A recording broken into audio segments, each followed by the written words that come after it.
Ce débat sur le retour ou pas de l'AES dans la CEDEAO Moi, je suis pas d'accord avec. Je suis absolument pas d'accord avec les autorités sénégalaises. Je trouve que c'est de l'irresponsabilité au moment où on sait ce que la CEDEAO a été comme instrument, que de vouloir demander au pays de l'AES de revenir. Moi, ce que je pense qu'il va se passer, le temps me donnera raison ou pas.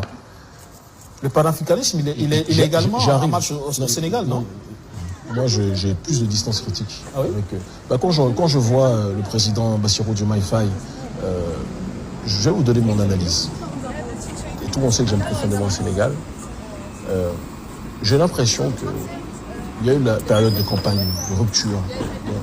Et puis maintenant, il y a la praxis.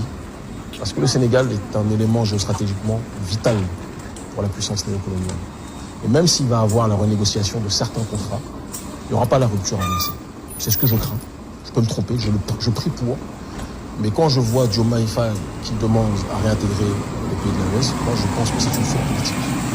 Et que l'avenir de la sous-région, le temps me donnera raison ou pas. Si la Côte d'Ivoire n'est plus sous le contrôle de Ouattara, si le Bénin n'est plus sous le contrôle, et ça arrivera, de Patrice Talon,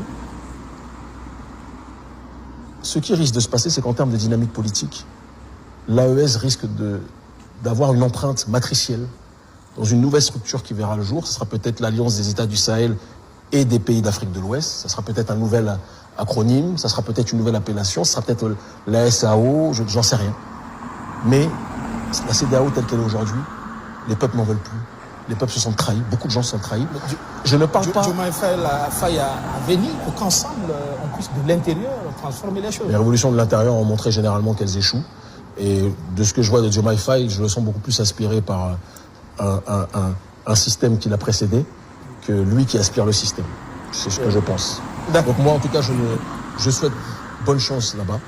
Mais je me sens beaucoup plus proche, clairement, de pays comme le Niger, de pays comme le Burkina, comme le Mali, que de la gouvernance de Diomaye Faye aujourd'hui, très clairement. Moi, je fais partie de ceux qui auraient voulu que si Sankara n'ait pas été assassiné, qu'il puisse diriger pendant 20 ans, ça ne m'aurait pas dérangé. Moi, c'est Kémissa. Je sais qu'ici, il y a des gens de son vivant, comme il l'a dit dans sa dernière interview, il a dit « je me sens incompris par mon propre peuple ». Jusqu'à aujourd'hui, c'est quelque chose que j'ai du mal à encaisser. Aujourd'hui, je vois tout le monde qui porte les t-shirts de Sankara, mais de son vivant, beaucoup de ceux qui sont ici l'ont combattu. Qu'on puisse le dire. Chaque peuple a sa réalité. Et je pense qu'il faut qu'on soit capable de créer nos propres systèmes sur le terrain endogène.